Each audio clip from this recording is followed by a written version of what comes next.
Around 5 years ago, I attempted to build an acoustic guitar, but things did not go as planned. When bending the sides, I always ended up cracking or even burning my wood, resulting in wasting time, wood, and money. This led to a lot of frustration, leading me to place the project on the back burner until sometime in the future. And as you guessed, that time has now come. So after pre-tapering my sides and thicknessing them, it was time to do the part that I could not figure out 5 years ago. But this time, I was properly prepared. The first thing I did was mist the wood before wrapping it in aluminum foil to trap the moisture. Then it gets sandwiched between 2 pieces of spring steel along with a silicone heating pad. After that, I can slide everything into the bending jig that I built using plans purchased from Gen 1 luthier supply. Then it was just a matter of waiting for the heat to reach the correct temperature to soften the wood, without burning it in the process like I had done before, and then just slowly applied pressure to bend it into shape. I let it sit in the mold overnight to cool down and cut down on spring back before delicately removing it. Like I said, delicately. Thankfully, no damage occurred when it fell, so I placed it in the next mold before repeating everything on the other side of the guitar. And I just gotta say that bending the sides have now turned into one of my favorite parts of building the guitar.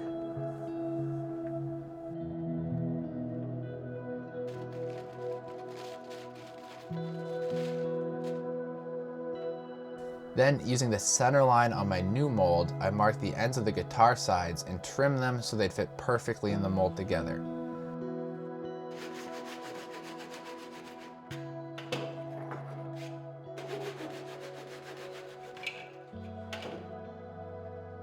Next, I had to make the neck and heel block so I could join the 2 sides together. But I didn't have any mahogany that was thick enough to use for the neck block, so I quickly slapped 2 thinner pieces together, and now I do. Then a bevel was cut on the corners of both pieces. As you can see here, the bottom of the heel block needs to be shaped to fit the curved bottom of the mold, which I did on my belt sander, and also did the same thing for the neck block. To join the sides, I smeared glue around on the surface of the neck block and sprinkled a little sawdust down to prevent anything from slipping around.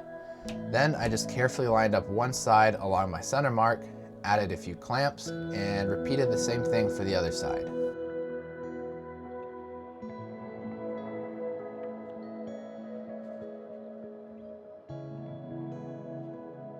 Once the glue had fully cured, I flipped the whole thing over and attached the other sides together with the heel block and a couple of clamps. Well, maybe more than a couple. With the sides now attached in the back in the mold, I installed the kerfing, which runs all around the edges. This provides a little extra stiffness as well as increased gluing surface for attaching the back and top in the future.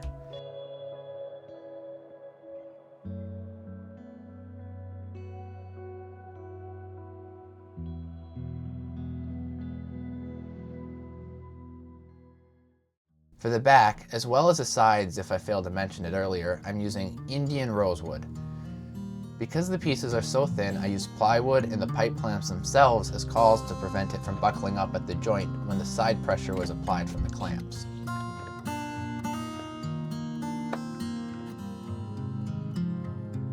I also cut and glued up some Sitka spruce for the guitar bracing.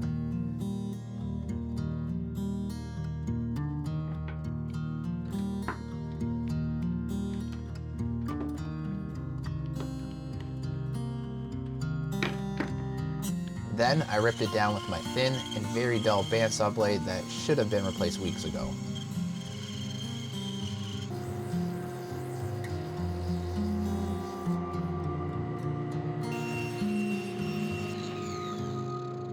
With the back pieces now together, I can sand it down to its final thickness, followed by cutting out the rough outline of the guitar's shape.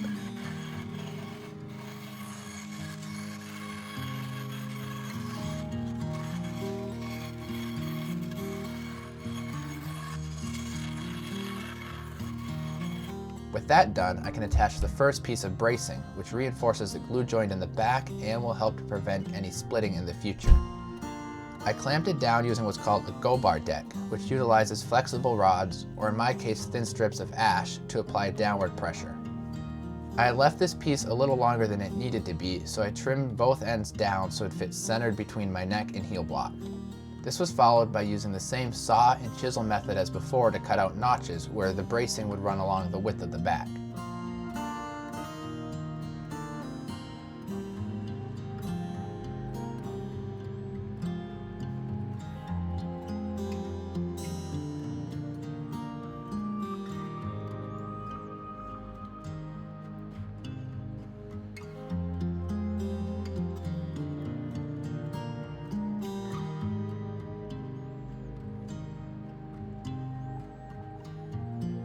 Now, one thing you may not know if you've never paid much attention to an acoustic guitar is the back and top aren't actually flat. To get the arch into them, you have to sand your bracing to the desired radius.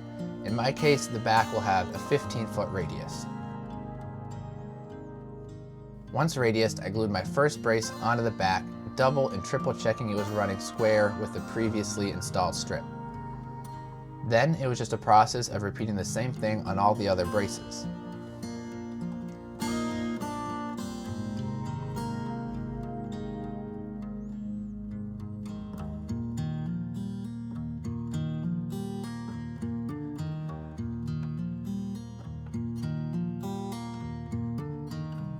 While that was drying, I glued up the Sitka spruce that would become the soundboard of my guitar. Then, using a template I made from a sheet of acrylic, I traced the shape and marked out on the wrong side where all the braces would go. So I went ahead and did that on the other side as well. But before I can do the bracing, the rosette and sound hole would need to be cut. I originally planned to do a 3-ring design, but after dialing my settings perfectly on a scrap piece, something must have shifted while cutting the real thing. I ended up cutting too large of a channel, so to fix this, I combined the purfling I planned to use for the other rings into one wider ring, and problem solved.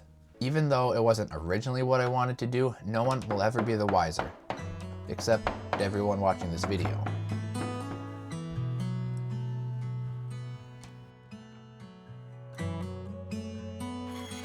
Then I cut the rough shape and sanded it all to final thickness.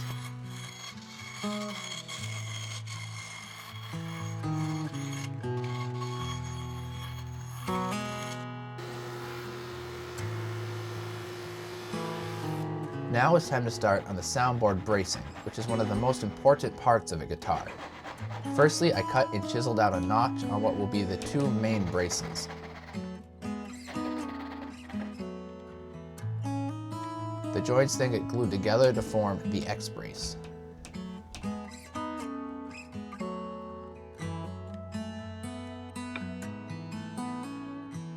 And just like before with radiusing the back braces, the same thing needs to be done on all of the top braces, only this time it's a much flatter radius at 40 feet. Then it was carefully glued down in place.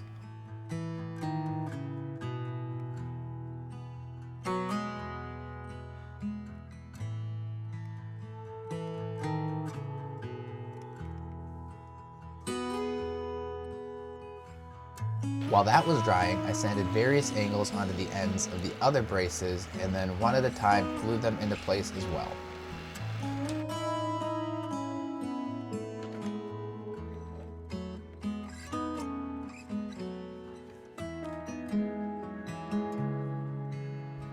This brace has a hole drilled into it so the truss rod, which we'll get to later on, can be adjusted using a hex key once the guitar is fully assembled.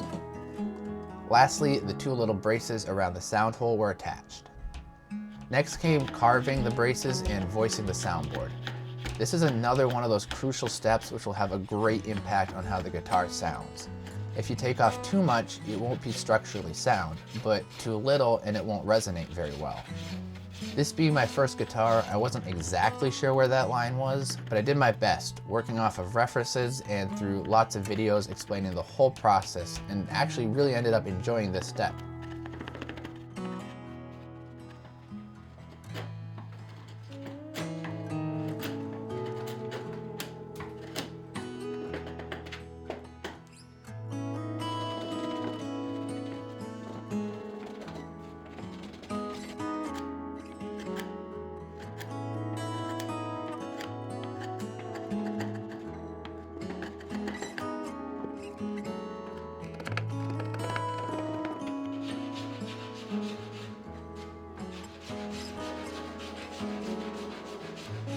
And of course, the braces on the back had to be carved as well.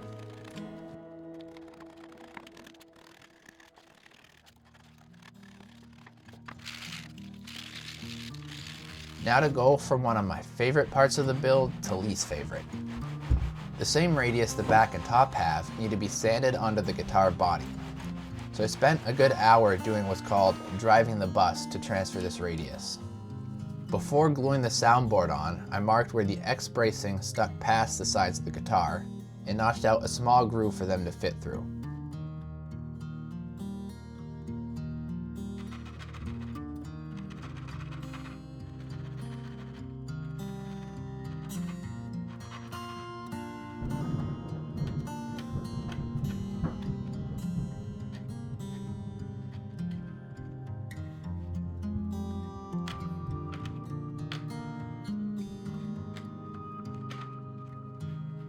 I then glued the top onto the sides using my brace template as a protective layer so I wouldn't dent the soundboard.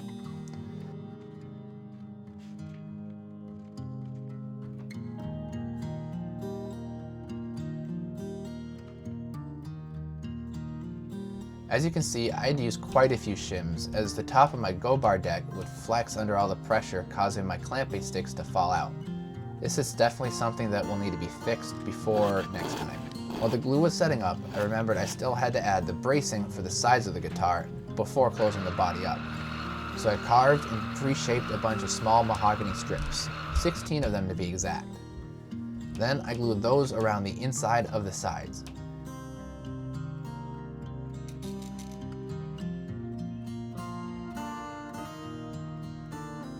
And just like before, the sides had to be marked and notched before it could receive the back for gluing.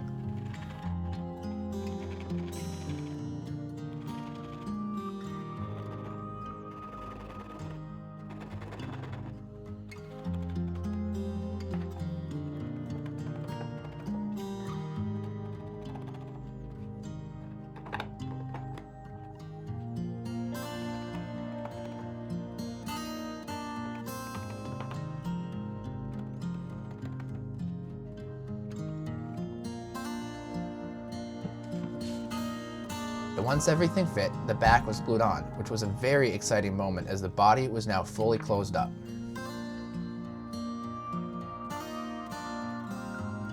Once that was dry, I took it out of the mold for the first time and was very pleased to see I had something that actually resembled a guitar.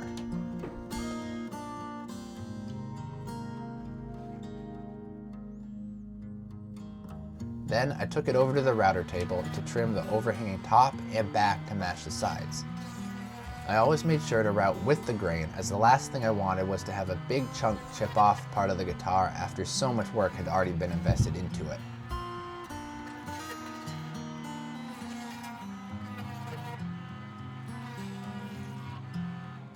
Then, before the binding could be installed, I sanded the sides, making sure it was completely flat all the way around.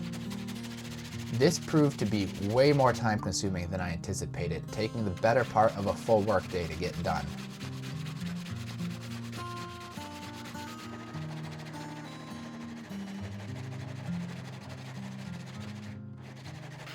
Once that was done, there was one more thing to do before cutting the binding slots, which is the end graft. I made a small wedge from curly maple and traced it onto the tail end of the guitar body. Then I cleared out most of the waste between the lines with the router and slowly chiseled back to my line.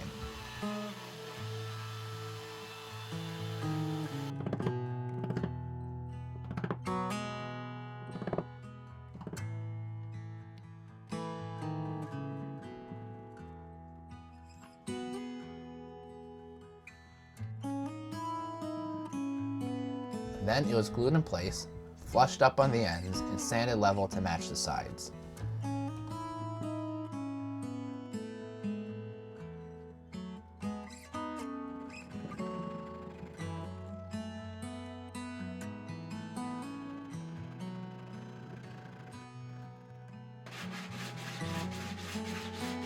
For the binding itself, I'm going to be using curly maple as well. So I resawed a thin strip and then ripped it into 4 pieces, which then got bent in the exact same way as the sides. While those were setting up, I routed the grooves which the binding will sit in. Because the top and back of the guitar are arched, you can't just run it around the router table and expect to get a clean 90-degree edge. That's where this special jig you see me using comes into play. The base holds the guitar with the sides perfectly square to the table, while the router is attached to a track, allowing it to move up and down slightly with the curvature of the top and back. Then I glue the binding into place using this special binding tape to hold it in place. And for good measure, wrap the waist of the guitar with a thick rubber band.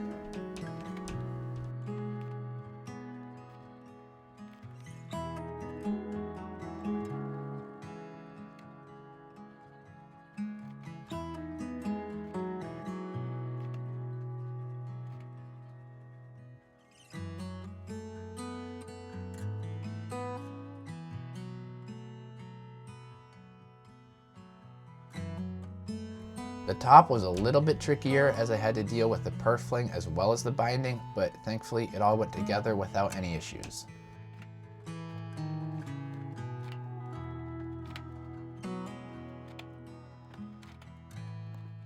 The binding was installed proud, as it's pretty easy to remove wood, but not so easy to add. So a little scraping and a little more sanding and the body is done. Alright, and that is going to wrap up part one of my acoustic guitar build. In the next part, we're going to finish the neck, fretboard, get everything together, and that's going to hopefully be getting uploaded in the next couple of weeks, so keep an eye out for that, and I'll see you guys in the next video. Thanks for watching.